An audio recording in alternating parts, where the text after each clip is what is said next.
and mom getting them off to school and to their respective activities. They need their mother in their home with them to continue to grow and heal happily and healthy. Spending time with her family has always come first to Lacey. Memories being made and being together is her priority. Her family is everything to her, and she is everything to her family. It's my hope that she will continue to get to be the center of her home, helping everything run smoothly and being the support that her husband and her 2 kids need in their life. I'm asking you to sentence Lacey to probation without imposing any jail time. Thank you.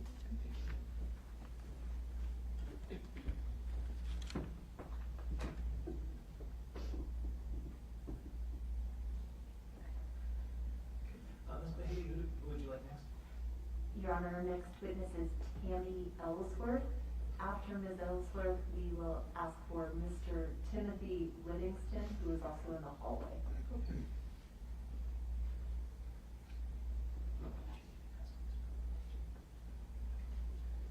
Let's see, Ms. Ellsworth, if you want to come up to the podium, I don't think we would be close for you to trip over. I'll try not to trip. Good afternoon. Good afternoon. My name is Tammy Ellsworth. I'm honored to be here today to speak on behalf of Lacey Rawlings. I have known Lacey since she was a girl. I was her high school volleyball coach, and a few years after she graduated, she came back to coach for me. I watched her grow from a young person into an adult I consider a friend. I observed her as a wife and a mother and saw a lot of interaction between her and her children as she brought them with her to volleyball practices and games. My daughter is the same age as Willa, and we were both doing the mom thing and juggling our kids and coaching at the same time. It was interesting to watch Lacey become a mom. It was all she wanted to do and be. When we would talk on bus trips, it was always about her kids and fun things they were doing or fun things they had planned. Every weekend was about going somewhere and doing something together as a family. I was amazed by her at times and felt like here's this young woman that I had known since she was a girl, and I had a lot more parenting experience than her. But I was struck by what a good mom she was and how happy she was in that role. I remember feeling sometimes like she was a better mom than me in the way that she was all about her kids. I feel like that is one of Lacey's defining traits. She loves her kids. They are her world. A few months before she had Colby, we talked, and she made the decision that it was going to be too hard to keep coaching with 4 kids and that it was time for her to quit.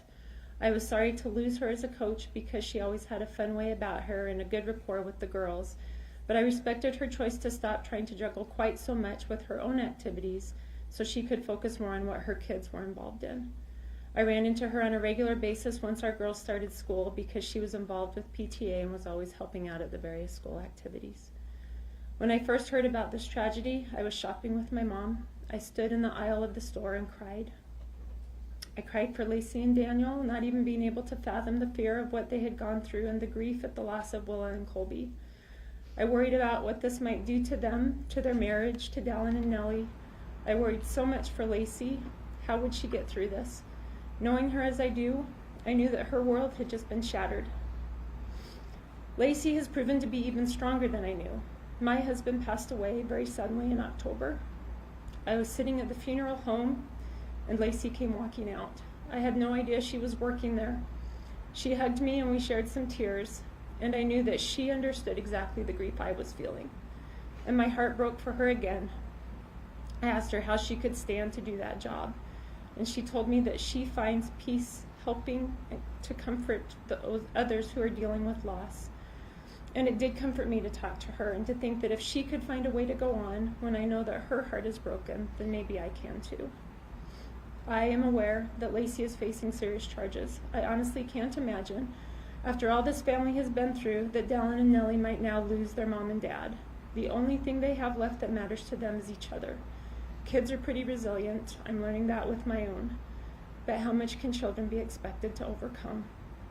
They are good parents who made a questionable decision that led to the worst thing that could ever have happened to a parent.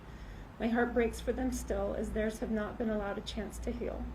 I hope that you will please consider my words in mitigation of their case. Thank you.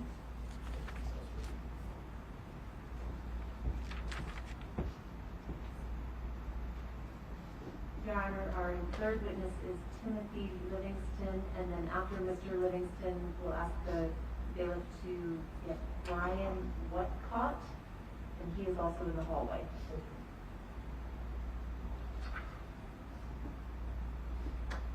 Mr. Livingston, if you want to make your way up to the podium. Just a moment.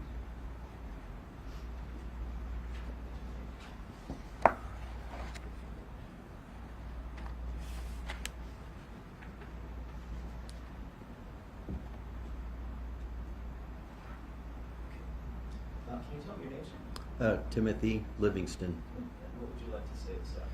Well,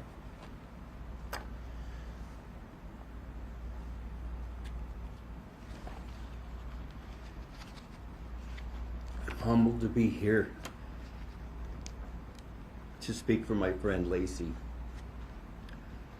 And I consider this a sacred task, and I pray that my words will evoke thoughts and actions of forgiveness and mercy today that will allow Lacey to walk out of this courtroom a free woman.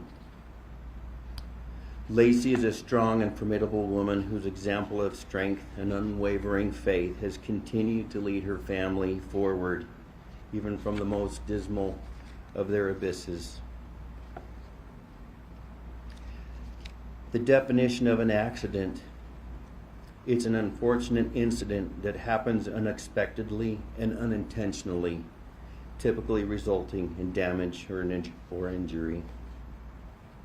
And after the horrendous accident that Lacey and her family endured, the unimaginable grief, loss, and remorse that they experienced from the events of that horrific day, to say the least, were extreme. Lacey lost half of her children.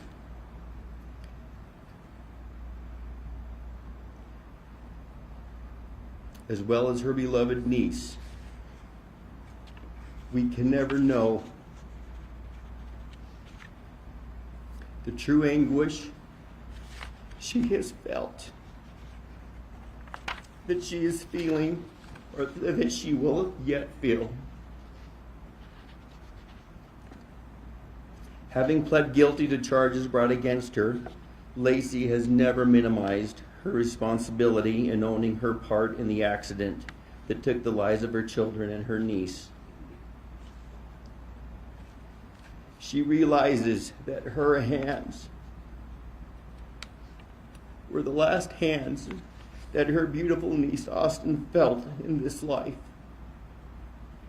as she desperately tried to save her from that river's torrent.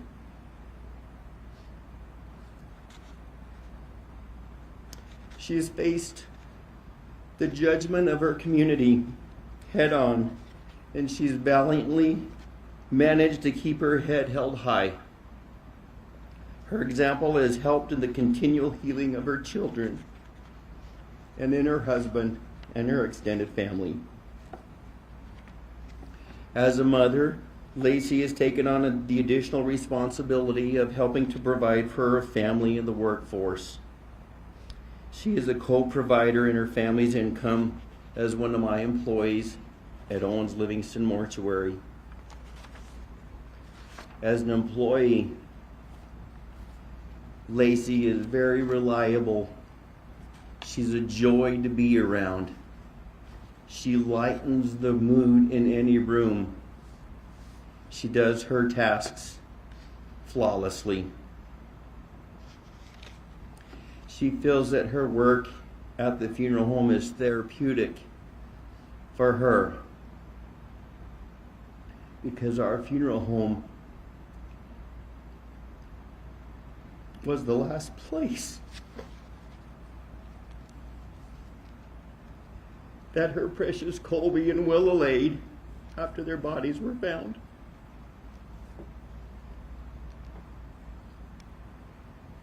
It's a place of solace and peace for her.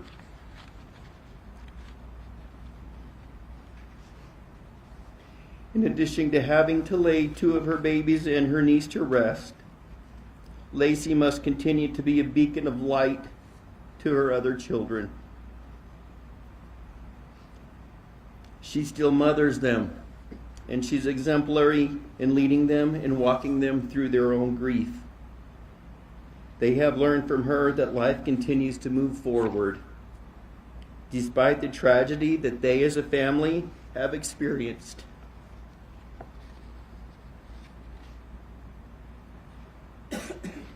They wake up each morning and they remember the beautiful lives that were lost.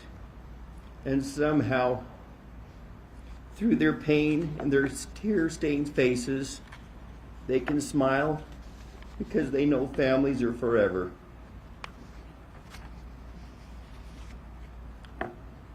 I learned one of the greatest lessons of life from my dad.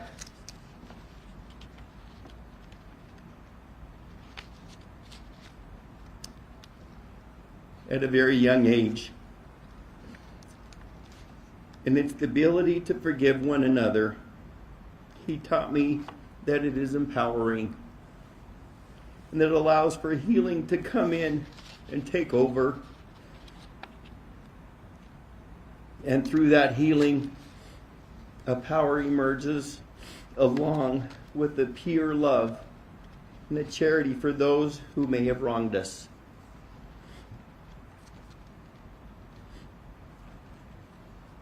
Today it is my plea that a feeling of forgiveness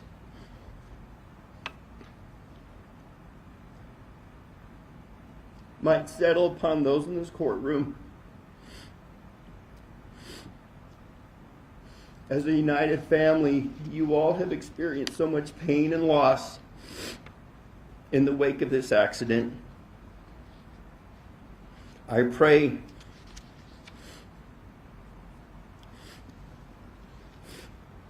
that as you bestow a blessing of forgiveness upon my friend Lacey,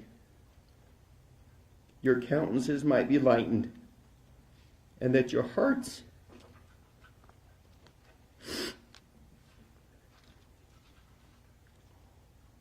may continue to heal as you remember and celebrate the 3 lives that were so well lived.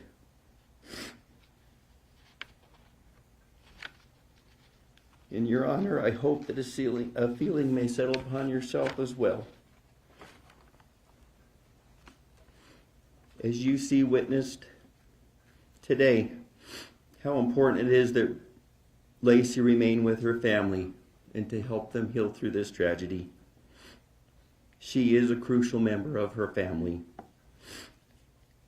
and she plays a critical role in her children's healing. And I simply ask that you sentence Lacey to no jail time. May God bless you all as you do. Thank you.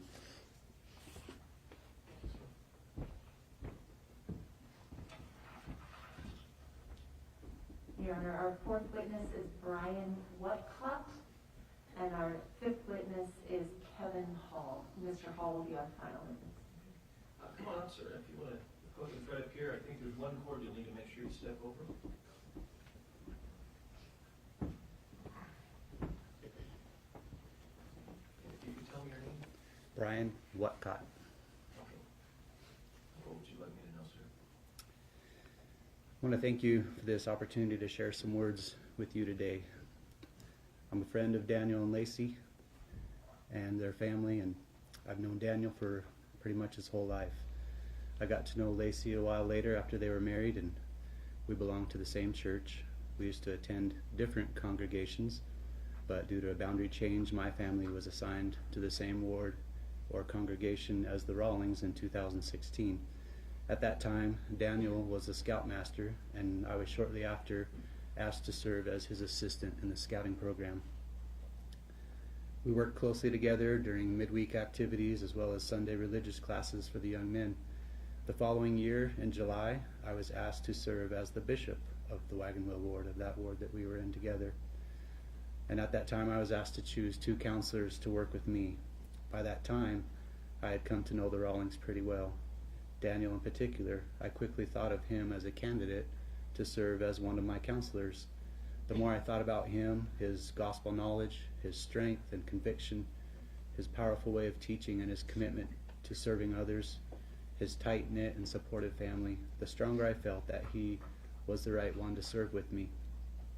He has a gift for communicating with youth and adults alike and helping to inspire and motivate them to strive to be better. In our new roles as bishop and counselor, we worked together more closely, and I came to know him even better. Lacey and the children were always supportive of Daniel and his demanding responsibilities.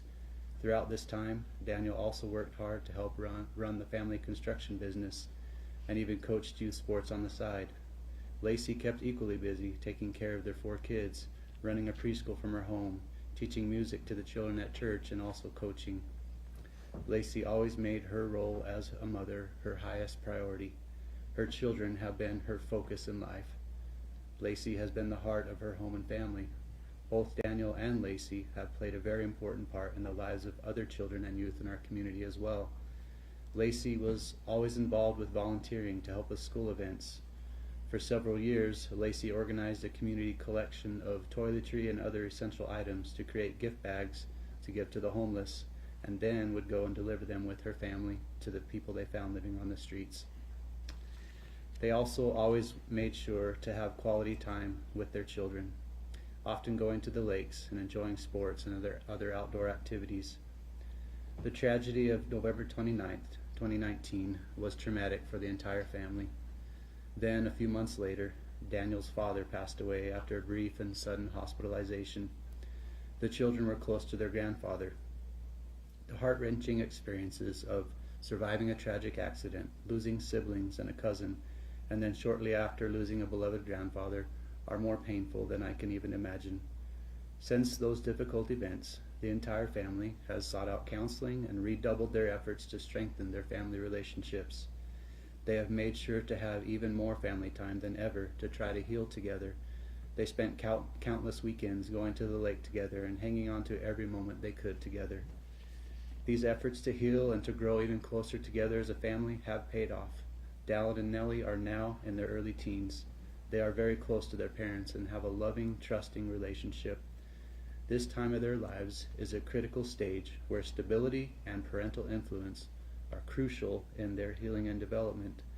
They need their parents.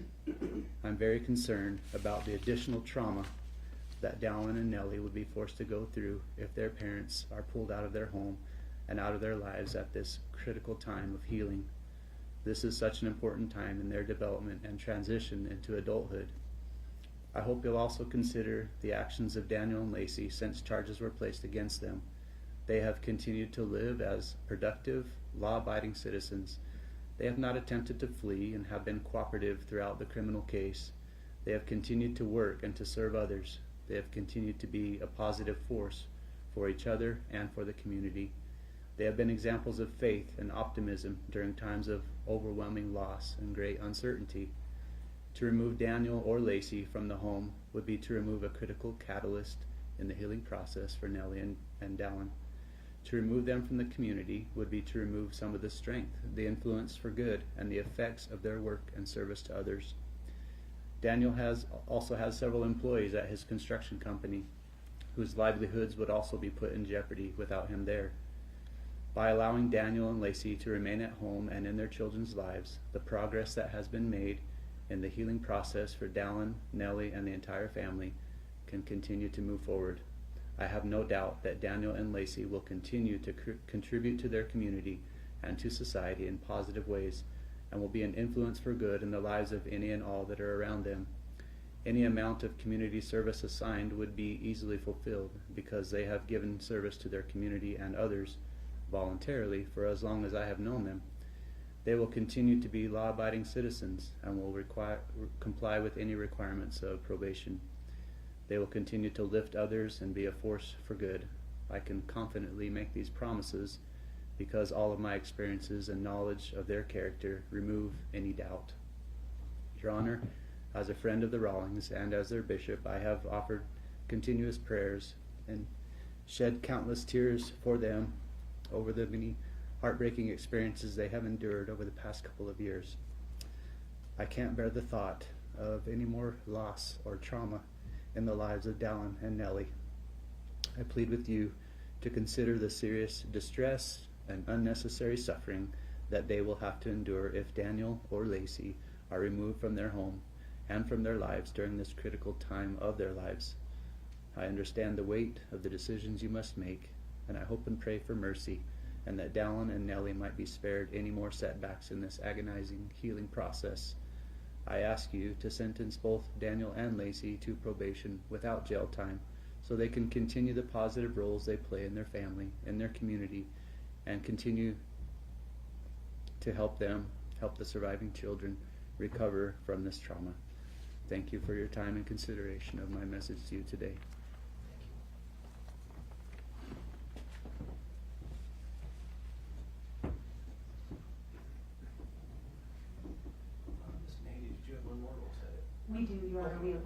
our final mitigation witness is Kevin Hall. Okay, and I'm not trying to rush you or minimize, I just was keeping track. Mr. Hall, if you could come on up to the podium, please.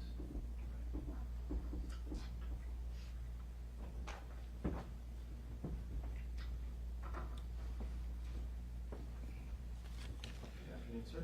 Good afternoon. Your Honor, my name is Kevin Hall. My knowledge of the Rawlings family goes back decades. My association and relationship with Daniel and Lacey Rawlings has been for the past 15 years. These associations include church, community, and school. I have come to love them as a man and woman who have faith and deeply love God, each other, and their children. The tragic events of November 29th, 2019 have caused me to reflect upon my own tragic event, which took place on July 18th, 1968. Under the supervision of my parents, a tragic event occurred that resulted in me losing my hand. There was no ill intent, but choices have consequences, and consequences can be tragic. In Daniel and Lacey's case, the events of November 29th, 2019 has brought traumatic and excruciating sorrow. The sorrow and loss they feel will continue to weigh upon their hearts until the end of their lives. Their remorse, their love for their family, their commitment to each other, and their desire to serve others will help them and others heal from their great loss. Daniel and Lacey are the key in the recovery of the events that took place 2 years ago. They are a husband and a wife that love each other. I have witnessed their love for each other in the words they speak to each other, the words they speak to their friends about each other, and I have also witnessed in actions how they tenderly love and respect each other. Together, they need the support of each other to help pass through the anguish and sorrow of all who suffer from this loss. Daniel and Lacey's role as parents cannot be replaced by others. As an elementary school principal for the past 18 years, it is my sad experience to see firsthand how children struggle academically, socially, and emotionally when they do not have loving parents in their life. As a school professional, I know school teachers, counselors, and all other staff work feverishly to provide a safe and loving environment where all kids could be successful. I'm pleased to say the efforts of school personnel help children grow up to be successful. But despite all of our efforts, the love of school professionals is not enough. Children need the love and nurturing care of their parents at home. When children are loved at home, they come to school ready to learn. Foster parents, grandparents, aunts, uncles, and other family members are often the replacements of parents in children's lives. Many replacement roles are helpful at times in rearing children, but no replacement parent is ever more effective than a father and mother who loves and honors their children. Daniel and Lacey love and honor their children. Their children, Dallin and Nellie, need their father and mother in their home. I have had the privilege of having both Dallin and Nellie in my school for several years. They are exceptional children. They are well loved. They are confident in their self-worth. They are role models among their peers. They are smart and apply themselves in all aspects of learning. Dallin and Nellie have bright futures in front of them, and I attribute this to the love and support they receive at home. There is no doubt in my mind that in spite of the losses that the Rawlings family and others have had to bear, there will come a day of forgiveness, of gladness and peace for everyone. I have witnessed firsthand Daniel and Lacey's immense gratitude for all the service that has been rendered on their behalf. They in turn have offered themselves as servants to help and uplift others who have broken hearts. When the communities of the White Mountains learned of the tragic events that took place on November 29th, 2019, there was grief and sorrow. There still is grief and sorrow, but maybe to a lesser degree. Going to the aid of the Rawlings family has not only helped and strengthened them, but Daniel, Lacey, and their children have strengthened us. I know for myself that bad things can happen to good people, just like me losing my hand under the care of loving parents that resulted in a tragic loss. It did not condemn my parents to be bad. In fact, the tragedy proved opposite. They were the best parents that I could have ever asked for, and with tender, loving care, they were able to help me and my siblings overcome the tragedy. I would ask that Daniel and Lacey be given the chance to prove that they too can help their children overcome this tragedy by continuing to parent them in their home, to actively participate in school and community events, and to help us all become more loving, forgiving, and grateful. Thank you.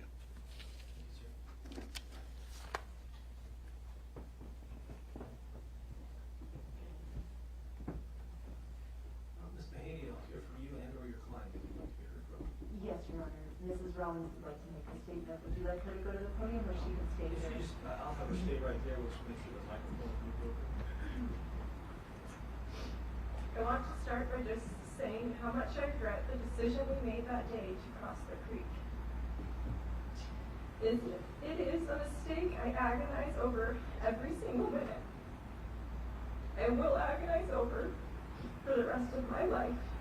It is also a burden I have now caused several more people to struggle with, and for that I can never forgive myself.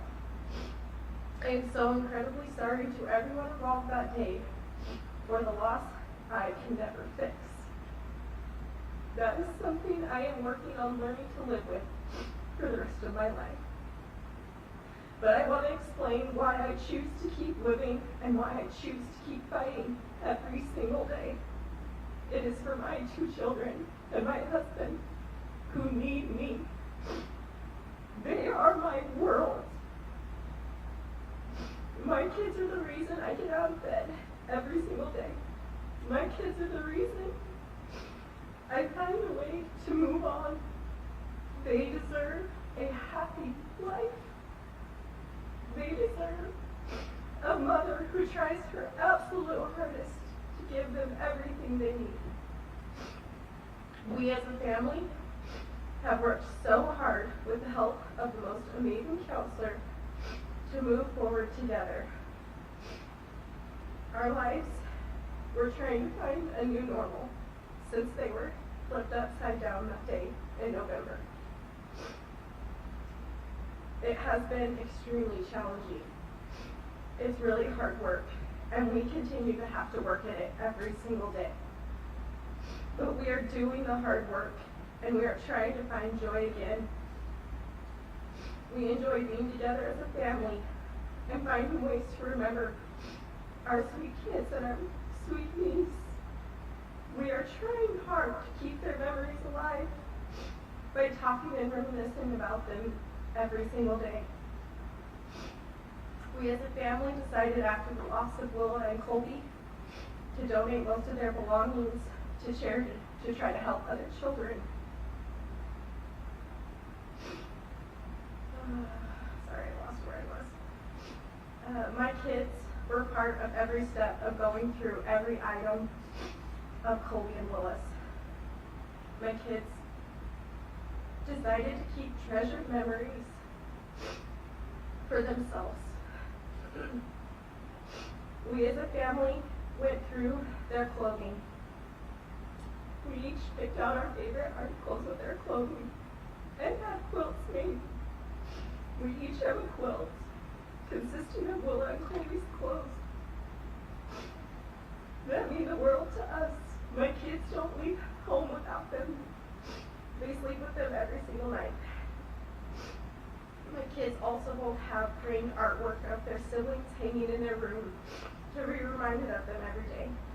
We still celebrate Colby and Willa's birthdays. We have cake and we share our favorite memories with them. At Christmas time, we still hang everybody's stockings.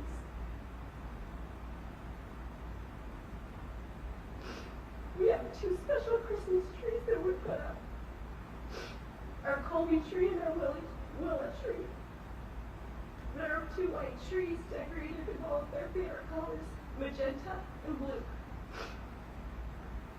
Although it's extremely hard to remember them every single day. Our counselor has taught us that we can't avoid the hard stuff. He has taught us to face each daily challenge head on. He has taught us that if we avoid those things, we will forget. And we never, ever want to forget. So, we are doing it. We are facing every challenge head on, and we are remembering all of the good times we have. Our immediate and extended family and our community is forever changed. But we have made new family traditions and found things that we can do together. We love golfing, pickleball, and our most favorite, the lake.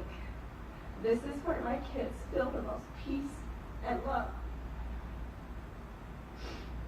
We find spending time together as a family, no matter what we are doing, is helping us heal. My kids have excelled in every area of life. Though they have both faced the most horrible loss imaginable for a child, both of my kids are straight A students in school. They compete in every sports program through the school and through this community, and they are doing amazing. They are both involved with the band program. Dallin is a drummer, and Nellie wants to be a drummer just like him. They are both involved in their church as well.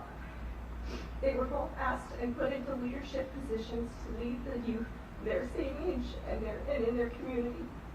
My kids literally do it all, and they do it amazingly. They are my strength. We as parents beg you to let us remain in our children's lives full time. Daniel and I are a team. We as parents do everything together. From the homework, to cooking dinner, to the sports, to the practices, to the band concerts, everything. Daniel and I do it together. We are both there for every part of our kids' lives because that is simply what our kids deserve. A mom and dad who support them and are there in every single aspect of their life. I promise that I am given the opportunity to be on probation without jail time. I will do whatever I am instructed to do. I will continue to work on myself, however Provision sees fit for me to be successful. We have an incredible family, and we have incredible community support. If we ever need anything, people line up to help us. I do feel like the support is why we have, as a family, been able to process and learn how to live life again and to try to find happiness. While we are incredibly grateful for this community support, our children need both of their parents full-time in their lives to be able to continue their recovery. I'm asking you, Judge, please, to sentence both Daniel and I to probation without any jail time so we can continue to help our children recover and have their family together. Thank you.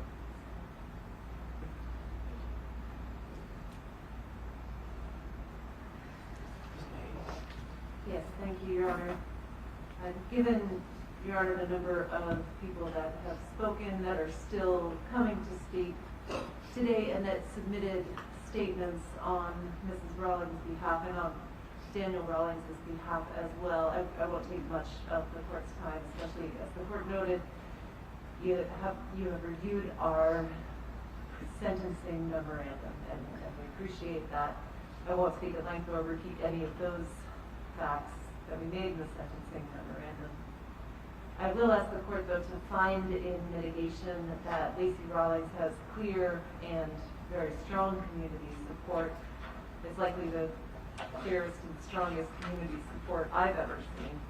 She also has clear and strong family support. She has that from a very strong family, as the court can see from the folks that are present today and that spoke today as members of the family. She has absolutely no criminal history, none at all.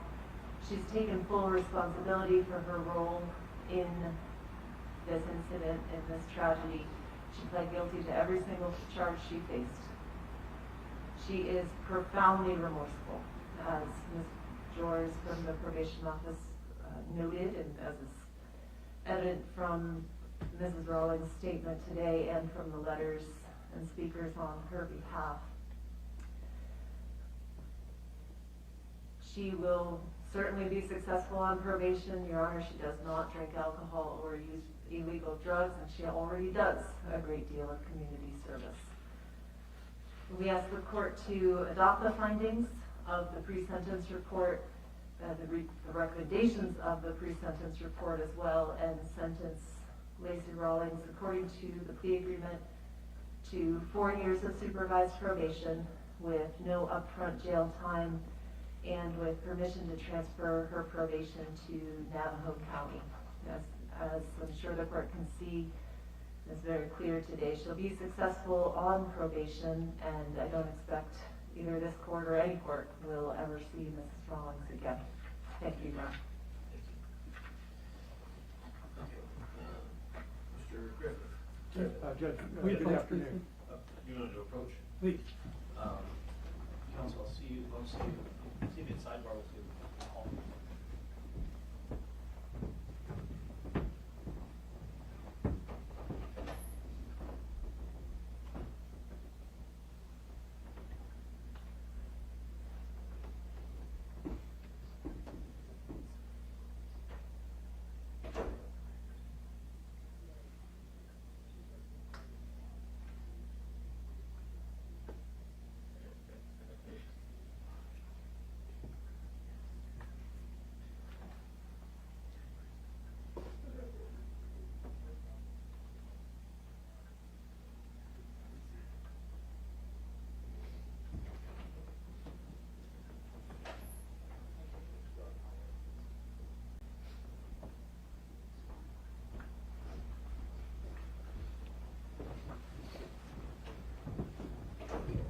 We're going to go ahead and take our afternoon recess. At this point, it's 2:25. We plan on returning at 2:40. And when we come back, Mr. Griffin, if you want to go ahead and work with the bailiff so your first person is ready to go. We got them lined up, Judge. With that, we'll stand at recess till 2:40. Thank you.